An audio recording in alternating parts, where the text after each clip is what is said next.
ये कहानी एक भूतिया लड़की की है जिसका भूत होटल की एक रूम में रहता है। जो भी इस रूम में आता लड़की का भूत उसे मार दिया करता था। ऐसे उसने बहुत सारे लोगों की जान ले ली। अब उसे लग रहा था जैसे मेरे साथ धोखा हुआ है, जिसका बदला वो सब लोगों से ले रही थी, लेकिन हकीकत कुछ और ही थी। अब वो हकीकत क्या थी? साथ ही उस भूत लड़की की कहानी जानने के लिए बढ़ते हैं कहानी की तरफ, जिसकी शुरुआत होती है एक होटल को दिखाने से जिसका नाम एम्बर होटल था। यहाँ पर एक लेडी वर्कर का पहला दिन था जो यहाँ पर जॉब करने आई थी। होटल के अंदर आने के बाद उसकी मुलाकात हुई होटल की मालकिन से, जिसका नाम सुखनीति था। वो लेडी वर्कर को कहती है कि दूसरी फ्लोर की सफाई करो और 2 से 3 बार कहती है कि थर्ड फ्लोर पर नहीं जाना, क्योंकि वहाँ रेनोवेशन का काम चल रहा है तो तोड़फोड़ हो रही है, तो तुम्हें हमेशा वहाँ से दूर ही रहना है। अब लेडी वर्कर जब सेकंड फ्लोर की सफाई कर रही थी तो उसे थर्ड फ्लोर से किसी की रोने की आवाज आई, इसलिए वो मना करने के बावजूद भी थर्ड फ्लोर पर चली जाती है। उसने कॉरिडोर का दरवाजा भी खोल दिया और अब आवाज का पीछा करते करते वो एक ऐसी रूम के सामने आ खड़ी होती है जो सबसे अलग ही था, यानी कि उस पर होटल का नंबर नहीं लिखा हुआ था और रोने की आवाज इसी रूम से आ रही थी। तो चेक करने के लिए लेडी वर्कर दरवाजा खोल देती है। रूम के अंदर एक औरत बैठी हुई थी जो पूरी तरह से व्हाइट थी, यानी कि उसकी स्किन, उसके बाल सब कुछ सफेद थे। और अब वो लेडी वर्कर को देखते ही रोने से चुप हो जाती है और एक लाइन बोलती है, 3 नाइट्स एंड मिडनाइट। अब ये लाइन लेडी वर्कर के लिए खतरनाक थी, तो डर की वजह से वो वहाँ से चली जाती है। अब 3 नाइट्स एंड मिडनाइट का मतलब क्या है ये हमें आगे चलकर पता चलेगा। अब 3 दिन के बाद वो लेडी वर्कर अपनी बेटी को बताती है कि जब से मैंने उस सफेद स्किन वाली लड़की को देखा है मेरे साथ अजीबोगरीब चीजें हो रही हैं। जैसे कि हमारे पड़ोस के एक आदमी ने अपने पैर में स्क्रू ड्राइवर घुसा लिया और मेरी आंटी ने भी अपनी जान ले ली। हमारी बिल्ली भी बगैर किसी वजह की मर गई और मुझे इन सब चीजों से बहुत अजीब लग रहा है। सारी बातें सुनकर उनकी बेटी कहती है कि मॉम ये बस आपका वहम है, क्योंकि जो हमारे पड़ोस में आदमी है उनका दिमागी तवाज़ुन ठीक नहीं है तो उन्होंने ऐसा कर लिया। करें बात आपकी आंटी की, वो तो कितने टाइम से मेंटल हॉस्पिटल में एडमिट थी, तो पागलपन की वजह से उन्होंने अपनी जान ले ली। और जो बिल्ली है उसका मरना तो तय ही था क्योंकि उसकी उम्र काफी ज्यादा हो गई थी। तो आप रिलैक्स रहिए, ऐसा वैसा कुछ भी नहीं है, लेकिन अगर आपको फिर भी डर लग रहा है तो सोने से पहले आप प्रेयर करके सोइएगा। अब लेडी वर्कर अपनी बेटी को कुछ कह नहीं पाती और उनकी बेटी वहाँ से चली जाती है। लेडी वर्कर अपने रूम में जाकर प्रेयर करने लगती है, लेकिन हम देखते हैं कि वही व्हाइट लड़की शीशे में से निकलकर लेडी वर्कर के पीछे आ जाती है। व्हाइट लड़की उसकी तरफ बढ़ने लगी, उसे डराने लगती है, लेकिन लेडी वर्कर उसे देख नहीं पाती। जैसी रात के 12 बजे लेडी वर्कर सोने गई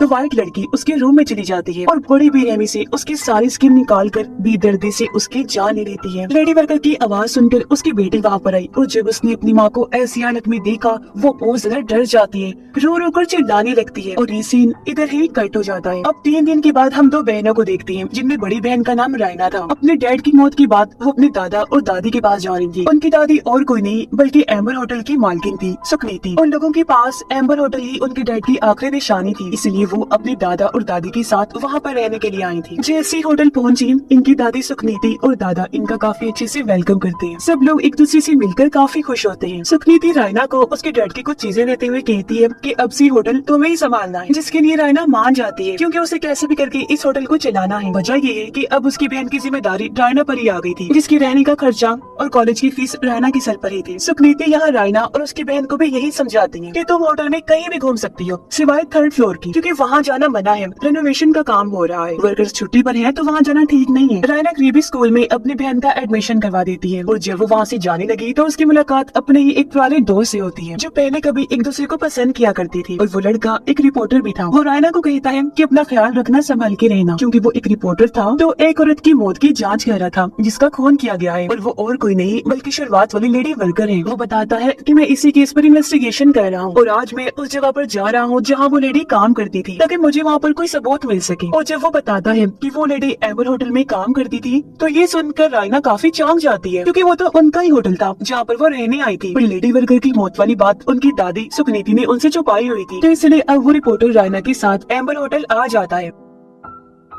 और सुखनीति से पूछता है कि वो लेडी वर्कर यहाँ पर कितने टाइम से काम कर रही थी। सुखनीति बताती है कि उसे कुछ दिन ही हुए थे, लेकिन उसके साथ हुआ क्या था ये हम नहीं जानते। ये सुनकर रिपोर्टर होटल में ही रुकने का फैसला करता है ताकि वो और ज्यादा सबूत इकट्ठे कर सके। यहाँ रायना अपने दादा और दादी से नाराज होती है कि आप लोगों ने हमें इस बारे में क्यों नहीं बताया, जिस पर सुखनीति कहती है वो बेटा इसलिए क्योंकि तुम अपने डैड की मौत को अभी अभी जेल कर आई हो, तो हमने तुम्हें इसलिए नहीं बताया था कि तुम और परेशान ना हो जाओ। रात को रायना की बहन प्रेयर कर रही होती है और रायना को भी यही कहती है कि गॉड पर भरोसा रखिए और प्रेयर किया करिए। थी। रायना जब अपने रूम के बाहर खड़ी हुई थी तो उसे थर्ड फ्लोर के एक कमरे से लाइट जलती हुई नजर आती है, तो इसलिए वो चेक करने वहाँ पर चली जाती है कि आखिर वहाँ पर है कौन और लाइट किसने ऑन की, क्योंकि वहाँ पर तो कोई नहीं होना चाहिए था जैसा सुकनीति ने बताया था। लेडी वर्कर की तरह रायना भी कॉरिडोर के दरवाजे को खोलने की कोशिश करती है, लेकिन जब उसने देखा कि ये लॉक्ड है तो वो तोड़कर अंदर आ जाती है। उसे भी सामने वाली रूम से लड़की के रोने की आवाज आने लगती है। उसने जैसे ही दरवाजा खोला अंदर वो व्हाइट लड़की बैठी हुई थी जो रायना को भी देखकर 3 नाइट्स एंड मिडनाइट बोलती है। रायना कुछ करती नहीं और चुपचाप वहाँ से चली जाती है, क्योंकि उसे लग रहा था कि शायद ये लड़की होटल की कोई गेस्ट है, लेकिन वो पूरी रात उस लाइन के बारे में ही सोचती रही। अगले दिन जब वो अपनी बहन को स्कूल ड्रॉप करने गई तो गाड़ी पर 1 लिखा हुआ था, यानी कि पहला दिन, जो चीज फिर गायब भी हो गई। लेकिन ये चीज रायना को परेशानी में डाल देती है, इसलिए वो इस बारे में सुकनीति से बात कर ही लेती है। वो सुकनीति से 3 नाइट्स एंड मिडनाइट का मतलब पूछती है। वो बताती है कि कल रात मुझे थर्ड फ्लोर के एक रूम से लाइट जलती हुई नजर आई। फिर जब मैं वहाँ गई तो मुझे किसी लड़की की रोने की आवाज आई। तब मैं उस रूम वाली गेस्ट को चेक करने गई कि क्या वो ठीक है। यहाँ रायना के मन में एक सवाल ये भी आ रहा था कि अगर थर्ड फ्लोर पर कोई रह रहा था तो फिर सुकनीति ने ये क्यों कहा कि वहाँ रिनोवेशन का काम हो रहा है और वहाँ पर कोई नहीं है। मगर उसकी सारी बातें सुनकर सुकनीति काफी घबरा जाती है। उसे देखने से साफ लग रहा था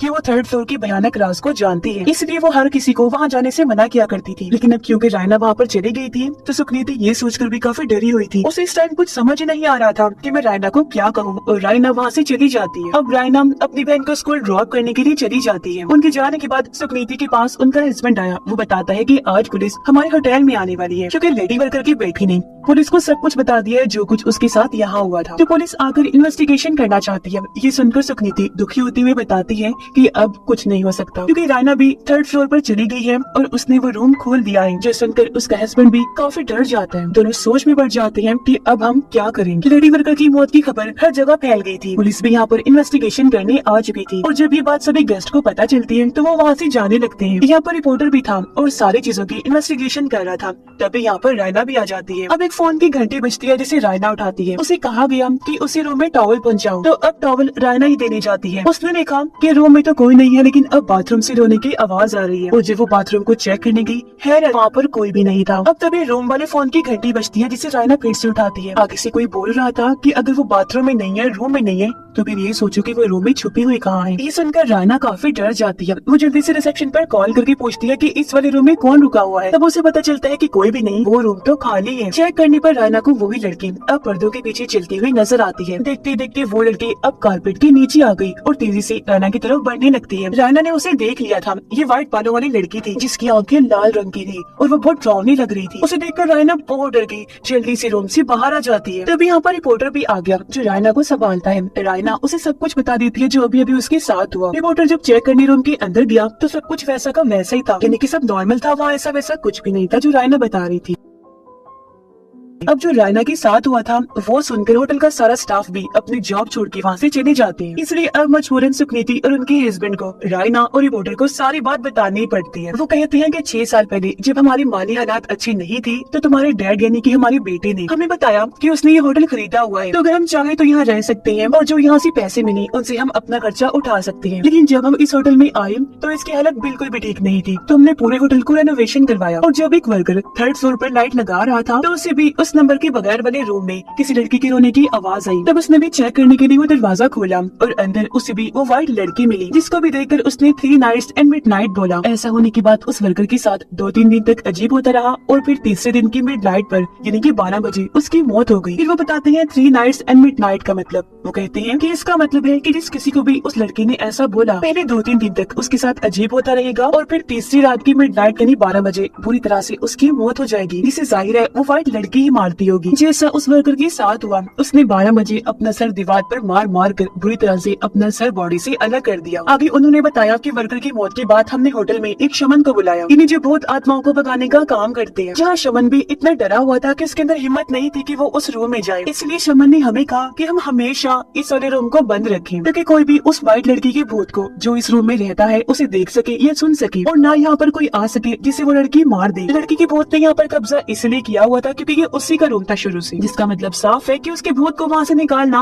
नामुमकिन था। और यही वजह थी कि वो लोग पूरे ही 3rd फ्लोर को बंद रखते थे, वहाँ पर किसी का भी जाना मना था। लेकिन जैसे उस लेडी वर्कर ने रूम को खोला, बस तब से सब होने लग गया। ये सारी बातें सुनकर रायना और रिपोर्टर काफी परेशान हो जाते हैं। लेकिन यहाँ पर रायना अपना सोचने की बजाय अपने बहन की फिक्र करने लगती है और कहती है कि मुझे उसकी टेंशन हो रही है, हमें कैसे भी करके उसे उस रूम में जाने से मना करना है, उसे वहाँ नहीं जाने देना, किसी भी सूरत वो वहाँ पर जानी नहीं चाहिए। रायना की बहन को स्कूल में दिखाया जाता है, जब वो लैब में कोई जरूरी सामान लेने गई थी, तब उसे भी अजीब आवाजें सुनाई देने लगती हैं। और तभी वहाँ पर रखा हुआ स्टैचू जिंदा हो जाता है, वो इधर से उधर हरकत करने लगता है। वो कैंची लेकर रायना की बहन की तरफ बढ़ने लगा और बार बार यही बात कह रहा था कि जब तुम भी मरोगी तो तुम्हें भी वही तकलीफ महसूस होगी जो उस व्हाइट लड़की ने महसूस की थी। ये देखकर वो काफी डर जाती है, चिल्लाते हुए बाहर आ गई। उसकी आवाज सुनकर वहाँ पर लोग इकट्ठा हो जाते हैं और जब रायना की बहन ने टीचर को ये बताया कि अंदर कोई है और स्टैचू इधर से उधर हरकत कर रही है, तो टीचर अब को चेक करने अंदर गई। लेकिन वहाँ पर तो ऐसा कुछ भी नहीं था, सब कुछ नॉर्मल था, सारी चीजें अपनी अपनी जगह पर पड़ी हुई थी। फिर रायना की बहन घर आ गई, जहाँ रायना सबसे पहले उसे एक ही सवाल पूछती है कि क्या तुम 3rd फ्लोर की उस रूम में गई हो या फिर नहीं, जिस पर उसकी बहन ने बताया कि हाँ मुझे भी उस रूम से किसी के रोने की आवाज आ रही थी, तो मैं उसे चेक करने वहाँ पर गई, जहाँ मुझे व्हाइट लड़की बैठी हुई दिखी और उसने मुझे 3 नाइट्स एंड मिडनाइट बोला, जिसका मतलब था कि अब इन दोनों बहनों के पास ही सिर्फ 3 दिन का टाइम है। तो अब उस व्हाइट लड़की के बारे में जानने के लिए रायना और रिपोर्टर उसे शमन के पास जाते हैं, जिसने 3rd फ्लोर को सील किया था। शमन बताता है कि व्हाइट लड़की ने जरूर कुछ ऐसा छुपाया हुआ है जिससे वो मरने के बावजूद भी आफ्टर लाइफ में नहीं जा पा रही, इसी दुनिया में फंसी हुई है। और अब अगर वो लोग चाहते हैं कि सच्चाई का पता चले तो उन्हें उस लड़की का नाम जानना होगा, क्योंकि लड़की के नाम से वो उसके भूत से बात कर पाएंगे। इसलिए अब रायना और रिपोर्टर बाकियों के साथ मिलकर लड़की के नाम के बारे में सोचने लगते हैं। तभी रायना को याद आया कि डैड ने कहा था मैंने अपने दिल में बहुत सारे राज रखे हुए हैं जिनको मैं नॉवल में लिखता हूँ। इसलिए रायना सबको अपने डैड के नॉवल पढ़ने को देती है, क्योंकि उसे यकीन था कि कहीं न कहीं डैड ने अपने नॉवल में उस व्हाइट लड़की या फिर इस होटल की माजी के बारे में लिखा होगा। लेकिन किसी को भी नॉवल में कोई ऐसी चीज नहीं मिलती, जिस वजह से रायना काफी मायूस हो जाती है और अब वो अकेले ही उस रूम की तरफ बढ़ने लगी उसे चेक करने के लिए, क्योंकि उसे यकीन था कि अंदर जरूर कुछ न कुछ होगा। वो जैसे रूम के बाहर आई, यहाँ पर रिपोर्टर और उसकी बहन भी आ जाती है, जो रायना को अंदर जाने से रोकते हैं, क्योंकि अंदर उसकी जान को खतरा हो सकता है। तब रायना उन्हें समझाती है कि देखो अगर हमने कुछ ना किया तो तीसरी रात की मिडनाइट में हमने तो वैसे भी मर ही जाना है, लेकिन अगर हम कोशिश करें तो क्या पता हम बच जाएंगे। इसलिए रायना और उसकी बहन अंदर जाते हैं, जबकि रिपोर्टर बाहर ही खड़ा रहता है, क्योंकि अभी तक वो अंदर नहीं गया था, तो उस पर 3 नाइट्स एंड मिडनाइट वाला कर्स शराब नहीं चल सकता था।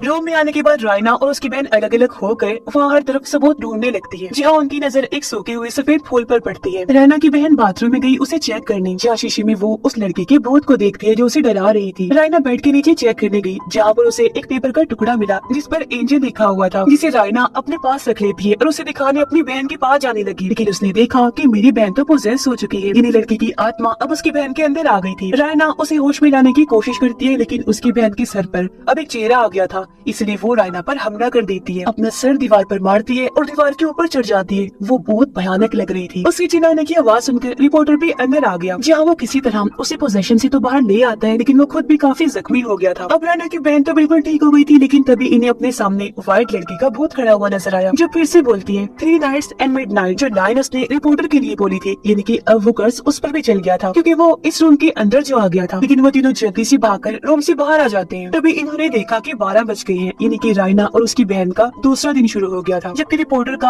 आज पहला दिन था, जिस वजह से तीनों ही अपनी अपनी जिंदगियों को लेकर परेशान होने लगे, रोने लगते हैं। रायना रिपोर्टर को बताती है कि मुझे लगता है कि वो कमरा उसी लड़की का था, यानी कि वो वहीं पर ही रहती थी, शायद डैड भी उसे जानते होंगे, इसीलिए उन्होंने उसे रहने दिया। तभी रायना रिपोर्टर और अपने दादा और दादी को वो पेपर का टुकड़ा दिखाती है। उसे देखकर सुकनीति और उसके हस्बैंड और भी ऐसे पेपर के टुकड़े लाते हैं, जो उन्हें हर रूम के बेड के नीचे से मिले थे। हर टुकड़े पर एक जैसी राइटिंग थी, यानी कि ये एक लेटर था, एक खत था, जिसे किसी ने टुकड़े टुकड़े करके होटल के हर एक रूम में अलग अलग रख दिया था, यानी कि ये चीज किसी गेम की तरह, पजल की तरह बना दी गई थी। जैसे उन्होंने इसको जोड़ा तो वहाँ पर एक लड़की का नाम लिखा हुआ था, जो था जैस्मिन, जिसे इन्हें लगा कि जरूर उस व्हाइट लड़की का नाम जैस्मिन है। और ये लेटर जैस्मिन ने रायना के डैड के लिए लिखा था। लेटर में लिखा हुआ था कि मैं रायना के डैड को पहली बार पाइन के पेड़ के पास मिली थी, जो जंगल में है, और वो टाइम मेरे लिए सबसे बेस्ट टाइम था, क्योंकि उसके बाद मैंने रायना के डैड के साथ बहुत अच्छा टाइम गुजारा, और मैं चाहती हूँ कि मैं उनके साथ हमेशा ही उसी जंगल में पाइन के पेड़ों के पास रहूं। पता चला कि जैस्मिन एंजल भी रायना के डैड को ही बोल रही थी। अब इससे ये लोग समझ जाते हैं कि अगर हम पाइन के पेड़ों के पास उस जंगल में जाएंगे तो जरूर हमें वहाँ से कोई ना कोई सुराग मिल सकता है। इसीलिए अब रायना और रिपोर्टर पास के जंगल में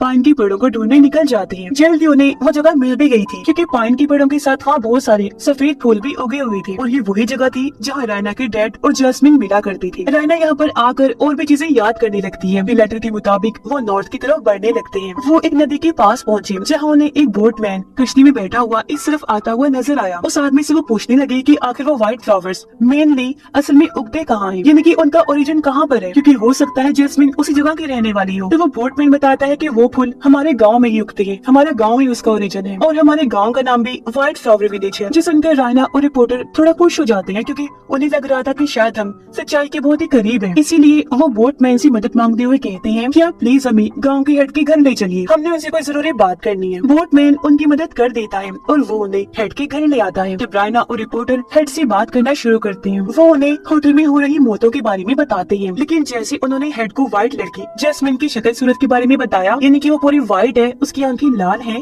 तो हेड काफी घबरा जाता है ये सुनकर और उन्हें वहाँ से ये कहकर निकाल देता है कि मुझे इस पर कोई बात नहीं करनी, क्योंकि मैं कुछ नहीं जानता। अब बाहर बारिश हो रही थी और ये लोग रिवर भी क्रॉस नहीं कर सकते थे, इसीलिए बोटमैन उन्हें कहता है कि आज रात तुम यहीं पर रुक जाओ मेरे घर। अंदर आने के बाद रायना काफी उदास हो जाती है, क्योंकि उसे यहाँ पर कोई भी सबूत नहीं मिला और अब इनके पास बस एक दिन का टाइम है।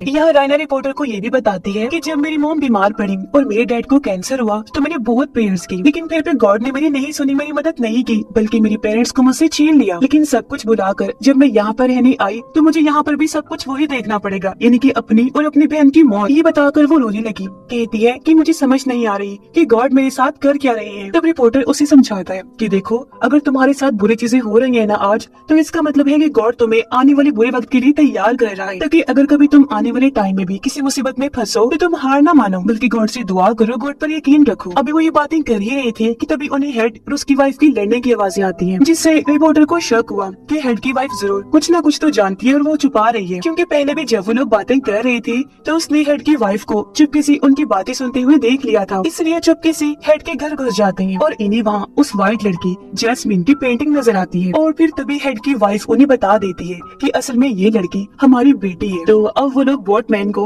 और हेड की वाइफ को सब कुछ बताने के लिए कहते हैं। तब बोटमैन उन्हें बताता है कि उस लड़की का यानी व्हाइट लड़की का असल नाम मैनर है, जो कि मिडनाइट में हेड के घर पैदा हुई थी, लेकिन उसे एक बीमारी थी जिस वजह से उसका पूरा जिस्म ही व्हाइट था, यहाँ तक कि उसके बाल भी, उसकी स्किन भी। इसी वजह से तो उसका नाम उन व्हाइट फ्लावर्स के ऊपर रखा गया था, जिन व्हाइट फ्लावर्स पर इस गाँव का नाम रखा गया था। मैनर की शक्ल सूरत की वजह से हर कोई उसे परेशान करता, बच्चे उसे बुली करते थे और अक्सर तो उसे डेविल कहते थे कि ये कोई इंसान नहीं है बल्कि शैतान है। उसके डैड भी उसे हमेशा पीटा करते, कमरे में बंद करके रखते थे, क्योंकि उसकी वजह से गांव में उनकी इज्जत कम हो रही थी। यही वजह है कि मैनर अकेली रहने लगी। वो अपने माइंड में गेम्स बनाती, अपने साथ ही खेला करती थी और डांस करती थी, लेकिन जैसे 20 साल हुए वो घर से भाग गई और कोई नहीं जानता कि भागकर वो कहाँ गई है। ये सारी सच्चाई जानने के बाद रायना और रिपोर्टर वापस होटल में आ जाते हैं और अब क्योंकि उन्हें मैनर का असली नाम भी पता चल गया था, इसलिए वो होटल में शमन को बुलाते हैं, जहाँ पर शमन मैनर के नाम के जरिए उसकी आत्मा से बात करते हैं और उन्हें बताता है कि जब मैनर अपने घर से भागी थी तो वो उसी जंगल में उन पाइन के पेड़ों के पास गई थी, जहाँ पर पहली बार उसकी मुलाकात हुई रायना के डैड से, जहाँ पर रायना के डैड ने न सिर्फ उसकी जान बचाई, उसकी मदद की, बल्कि उसे अपने होटल में रहने के लिए रूम भी दिया। उसने अपनी माँ की सारी ज्वेलरी भी मैनर को दे दी, क्योंकि रायना के डैड के पास अपने माँ बाप की यादों के अलावा और कोई नहीं था और अब क्योंकि वो मैनर को अपना सबसे करीबी इंसान माना करता था तो इसलिए उसने वो सब उसे दे दिया, जिस वजह से मैनर को भी काफी अच्छा महसूस हुआ, क्योंकि पहली बार कोई उसकी शक्ल सूरत ना देखकर उसके इतने करीब आ गया था। अब दोनों इसी होटल में रहने लगे। देखते ही देखते उनमें प्यार भी हो गया, क्योंकि रायना के डैड ने उसे कभी भी इस बात का एहसास होने नहीं दिया कि वो बाकियों से अलग है, जिस वजह से वो खुद भी इस बात को भुला चुकी थी कि मैं बाकियों से अलग हूँ। लेकिन फिर रायना के डैड अपने बिजनेस के सिलसिले में जकार्ता चली गई और उसके पीछे से मैनर उसके वापस लौटने का वेट करती रही, जहाँ उसने रायना के डैड के लिए वो लेटर वाला गेम बनाया, यानी पजल गेम। इस लेटर के कई सारे टुकड़े करके उसने हर रूम के बेड के नीचे रख दिया। लेकिन काफी दिन गुजर गए थे और रायना के डैड वापस नहीं लौटे, इसलिए मैनर अब खुद जकार्ता जाकर उसके डैड को ढूंढने लगी। लेकिन वहाँ मैनर ने रायना के डैड को किसी और के साथ देखा, यानी कि उनकी एंगेजमेंट हो गई थी और वो लड़की उसके बच्चे की माँ बनने वाली थी, जिसका मतलब वो समझ गई, यानी कि रायना के डैड ने मुझे धोखा दिया। इस वजह से उस बेचारी का दिल टूट गया। होटल वापस आकर उसने चाकू से अपने जिस्म की सारी जिल्द निकाल दी, क्योंकि इस तरह दिल तोड़कर रायना के डैड ने उसे ये एहसास दिला दिया था कि वो सच में बाकियों से अलग है, वो किसी के काबिल नहीं और ना ही कोई उसे कबूल कर सकता है। सिर्फ अपनी शक्ल सूरत की वजह से वो हमेशा अकेली रहेगी, इसलिए वो लगातार 3 दिन तक अपने जिस्म से अपनी स्किन को अलग करती रही। फिर जैसे तीसरी रात की मिडनाइट आई तो दर्द में तड़प तड़प कर उसकी मौत हो गई। ये सुनकर रायना और रिपोर्टर को काफी दुख भी हुआ, साथ ही वो काफी डर भी जाती है और शमन से पूछती है कि अब हम इन सबको ठीक कैसे कर सकते हैं। जिस पर शमन कहते हैं कि अब तुम्हें मैनर का टूटा हुआ दिल जोड़ना है, यानी कि अब उन्हें मैनर की लाश ढूंढनी होगी कैसे भी करके, जिसमें उन्होंने मैनर की लाश को किसी ऐसी चीज से जोड़ना है जो जिंदा चीज का काम करे और मैनर इन्हें माफ कर दे। लेकिन जब उन्होंने शमन से पूछा कि हम ये काम करेंगे कैसे, तभी आकर मैनवी आत्मा ने शमन पर हमला कर दिया। वो उसकी गर्दन पकड़ लेती है और बुरी तरह उसका सर जिस्म से अलग करके उसे मार डालती है, जो सीन बहुत ही भयानक था। और अब उसका असली रूप देखकर रायना और रिपोर्टर भी बहुत घबरा जाते हैं। रायना काफी टेंशन में भी थी, क्योंकि सब कुछ ठीक करने के लिए उनके पास टाइम बहुत ही कम बचा था। तभी रायना की बहन की नजर बेड के नीचे पड़ी उसके डैड के सामान पर गई। उसमें एक किताब थी जिस पर लिखा हुआ था व्हाइट एज जस्मिन, यानी कि उनके डैड ने इस बुक के अंदर मैनर के बारे में लिखा हुआ था। किताब को पढ़ने से उन्हें पता चला कि असल में रायना के डैड जकार्ता किसी मीटिंग के सिलसिले में नहीं गए थे, बल्कि वो तो मैनर को शादी के लिए प्रपोज करने के लिए उसके लिए उस जैसे ही व्हाइट फ्लावर्स वाली रिंग बनवाने गई थी, ताकि वापस आकर उसे सरप्राइज दे सके, उसे बता सके कि मैं तुमसे कितना प्यार करता हूँ और फिर वो शादी कर ले। लेकिन जब वो रिंग खरीद कर शॉप से बाहर आ रही थी तो तभी एक गाड़ी से उनका एक्सीडेंट हो गया। एक्सीडेंट में रायना के डैड के दिमाग पर गहरी चोट आई, जिस वजह से उनकी याददाश्त चली गई। और जिस गाड़ी से उनका एक्सीडेंट हुआ था वो असल में सुकनीति और उनके हस्बैंड की थी, यानी कि रायना का डैड उनका असली बेटा नहीं था। उन्होंने तो उसे बस गोद लिया था और उसे अपने बेटे की पहचान दे दी, उसका नाम और सब कुछ। तो बस तभी से रायना का डैड सुकनीति और उनके हस्बैंड के साथ रहने लगा। लेकिन फिर एक दिन उसे सब कुछ याद आ ही गया कि आखिर में यहाँ पर आया क्यों था, इसलिए वो जल्दी से वापस होटल में आ गया, क्योंकि वो भी मैनर से बहुत प्यार करता था। लेकिन तब तक मैनर की लाश का बहुत बुरा हाल हो चुका था, वो सड़ चुकी थी। और ये देखकर रायना के डैड को बहुत दुख हुआ, वो पूरी तरह से टूट गई। वो हर टाइम यही सोचती रहती है कि काश उस दिन मैं मैनर को सब कुछ बता देता, सच मैं तुमसे कितना प्यार करता हूँ और तुम्हें सरप्राइज देने के लिए ही मैं जा रहा हूँ। इससे होता ये कि आज वो खुद के साथ ऐसा ना करती और ये दोनों साथ होती और उन्होंने शादी कर ली होती। लेकिन अब क्योंकि मैनर की मौत हो चुकी थी, वो जा चुकी थी, इसलिए रायना के डैड उसकी लाश को होटल के बेसमेंट में बने एक सुरंग में ही दफन कर देते हैं, ताकि वो बरी हो सके। कब्र के ऊपर उसने वही व्हाइट फूल वाली रिंग की तस्वीर बना दी जो उसने मैनर के लिए बनवाई थी, ताकि इससे मैनर की आत्मा को सुकून मिल सके और उसकी कब्र हमेशा यहीं पर रहे जहाँ उसने मैनर के साथ अपनी इतनी सारी और इतनी प्यारी यादें बनाई। जिसके बाद रायना के डैड हमेशा के लिए इस होटल से दूर चले गए, क्योंकि वो हमेशा इस दुख में रहकर अपनी जिंदगी नहीं जी सकते थे। ये सब देखकर रायना और उसकी बहन समझ गई कि इसका मतलब है कि डैड ने कभी मैनर को धोखा दिया ही नहीं था, बल्कि वो तो उसे इतना प्यार करते थे। मगर सच जाने से पहले ही मैनर की मौत हो गई। तो अब उन्हें कैसे भी करके मैनर को सारी सच्चाई बतानी होगी। जहाँ तभी उन्हें शमन की कही बात याद आती है कि उन्हें मैनर की लाश को किसी ऐसी चीज के साथ जोड़ना होगा जो जिंदा चीज का काम कर सके। और अब उस जिंदा चीज का काम करने वाली थी ये रिंग, जिससे वो मैनर की लाश को पहनाकर उसका टूटा हुआ दिल जोड़ सकती थी, जिससे वो भी सच्चाई जान ली कि रायना के डैड ने उसे कितना प्यार किया था और कभी धोखा नहीं दिया था। जिसके बाद रायना और रिपोर्टर होटल के बेसमेंट में आ जाते हैं। वो पूरी तैयारी करके आई थी ताकि टनल के अंदर उसकी कब्र को ढूंढ सके। जिसके बाद वो सुरंग में अलग अलग जाकर मैनर की लाश को ढूंढने लगते हैं। लेकिन तभी यहाँ पर मैनर की आत्मा भी आ जाती है, क्योंकि वो उन्हें इतनी आसानी से ये काम करने नहीं दे सकती थी। वो इनका टाइम जाया करने के लिए रिपोर्टर को पोजेस्ट कर देती है। उसके जरिए वो रायना को गलत रास्ता बताती है। लेकिन वो जल्द रायना को पता चल गया कि रिपोर्टर पोजेस्ट है और अगले ही पल वो रायना पर हमला कर देते हैं, जिसे बचकर वो उससे दूर भाग जाती है। लेकिन रायना अपने बचाव में रिपोर्टर पर हमला करके उसे जख्मी कर देती है, ताकि अगर मैंने उसे पोजेस्ट भी कर ली तो वो उसके करीब ना आ सके। जिसके बाद एक बार फिर से रायना कब्र को ढूंढना शुरू कर देती है।